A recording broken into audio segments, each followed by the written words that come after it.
everybody, Luxinda here. Welcome back to the Lou.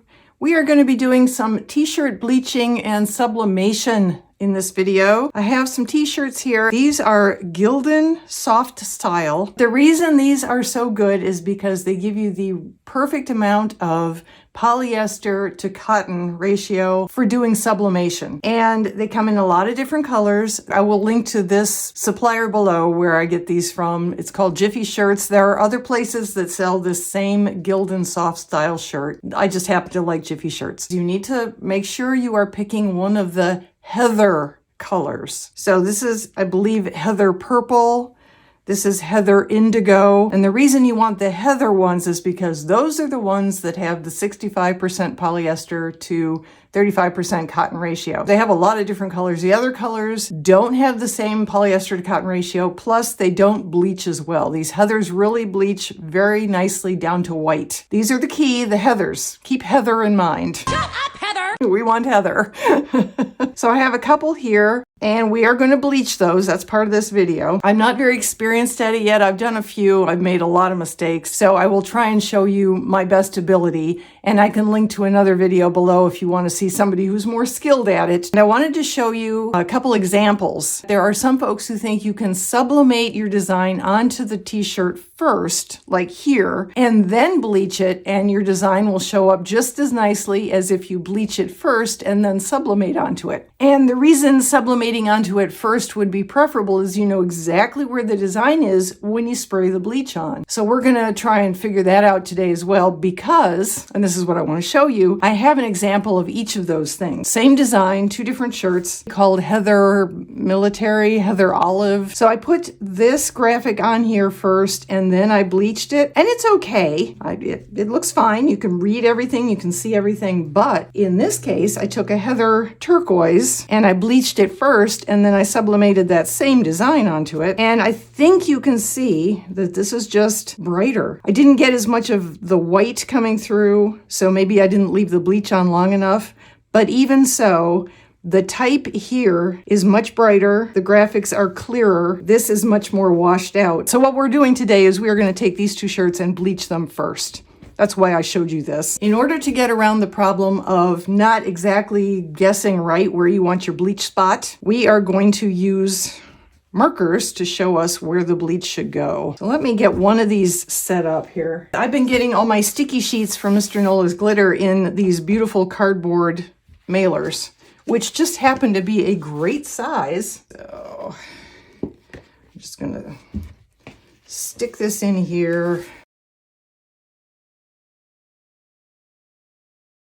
with cardboard inside protecting the back of the shirt. So we're just going to be able to work on the front of the shirt. And this is the design that will be going on this shirt. I'm going to put it on this shirt, and I'm going to put it, when we get around to sublimation, usually about 3 finger widths down from the collar-ish. And I want to try and center it. That's approximately where I want my graphic to be, meaning I need a bleach spot bigger than this, but it doesn't need to go all the way up here. It doesn't need to go all the way out here. So what I've done is I've taken a piece of butcher paper. I've basically given myself an oval for where I want the bleach spot. So this is my bleach spot here. And, you know, going a little bit around that is fine as well. I'm not looking for a hard line. If it's going to curl up like that, I'll probably I want it to stay in place.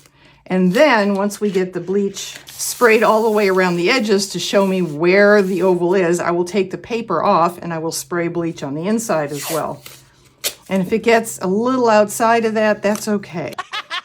We're not doing exact science here. Okay. So now we're all set, and I'm going to take you outside.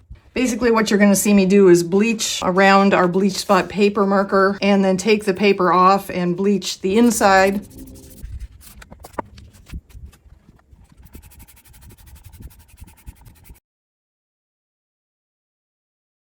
And then after I do that, I will take the arms and the bottom out and we'll do some light bleaching around everything on the shirt.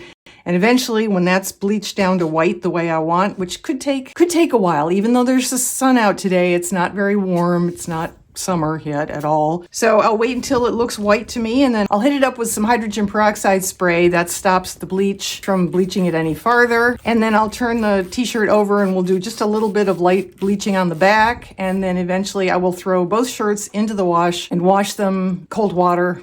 Not very long, just enough to wash all the bleach out. Hey, we're back. Okay, as you saw, of course, I guess you could call me the queen of overspray. These bleach spots are way bigger than what I had originally envisioned. I tried to do what I described. Obviously, the bleach did sort of what it wanted. It's, yeah. Because I have much bigger spaces for a graphic on both shirts, much bigger, I am going to change graphics. Why not use the space I have, right? So for the blue one, I have a beautiful, beautiful rainbow. And these are printed on sublimation paper with sublimation ink. So they don't come alive in terms of their vivid, vibrant colors until they get hit with heat, which will happen out at the press. This is a design that is in my merch store. So what you need to do is find the link in the description area. You'll see all caps, it says merch. Click on that link to go to the store and see all the products, including this one. It says Futz, Futz, Futz in lots of pretty colors, and we're gonna put that one here. So let's go out to our heat press and press some t-shirts. Here we are out at the heat press. This is my HTV Ron Auto Press, and it is plugged in, which is why the light is flashing, the power button, but it's not turned on. So I'm going to turn it on, and now it's going to come up. This is already preset for sublimation of a t-shirt. I will show you. If I push the thermometer button, I can show you the setting. It's 385, and I could change it here if I needed to with the plus and minus signs, and then lock it in. So it's set at 385 already. That's where I want it. And then if I wanted to change the time, I would press the little timer button or clock icon here, and then I could change the time using the plus or minus button and lock it in. So it's all ready to go. It's going to spend a few minutes heating up to 385, and then we're going to start pressing. And I want to put a piece of butcher paper up inside of it so that I only sublimate the picture on the front. The ink that heats up and basically turns to gas doesn't blow through and end up also printing on the back of the shirt. Just want to make sure to cover the area that the graphic is going to be on. It's ready to go. The light has turned green. So I'm going to start by pressing it just for a few seconds. So I won't let it run the full 46. I'll stop it after about 10 seconds. There we go. Okay. This is nice and wrinkle-free now. Got my design. I'm going to put it in the middle. And I'm going to use some heat tape. I don't think it's going to go anywhere, but just in case. Okay, and then I need another piece of butcher paper on top so the design doesn't print onto the top pad of my heat press, the underside here. And then finally, a sheet of Teflon goes over the top of everything. Now I'm going to push it back in again and let it run the full 46 seconds. So here we go. Okay, it's going to rise up automatically, and then I can pull this out. Pull out the Teflon, put it aside. Pull off the top piece of butcher paper, put it aside. Now, just to make sure we got a good press, I can lift a bit up and see if I like how it looks. Yeah, that looks beautiful. Look at that. Oh, that's so pretty. One thing you might notice, I don't know if it shows up on camera or not, but I have what appears to be scorched. This is a little more yellowy or a little brown compared to white.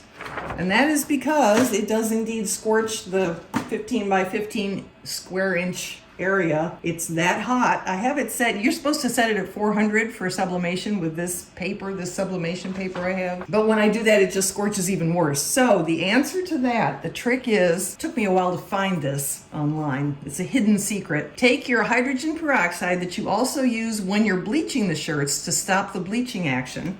Take it again here, and we're gonna spray the entire area. Not much, you don't have to drench it, just spritz everything a little bit. Close the drawer, but don't press it. Just let it sit, count, 1001, 1002, 1003, about 10 seconds. It doesn't take long. And then when you've counted that to yourself, or you can use a timer, obviously, pull it back out and voila! It is a beautiful white now. See how bright and white it is? So yay for that trick. And now basically I'm going to do all of that all over again. I will speed things along. Looks pretty good. It is supposed to be in a distressed or grungy font. So the spaces in the letters are actually on purpose. In case you're wondering.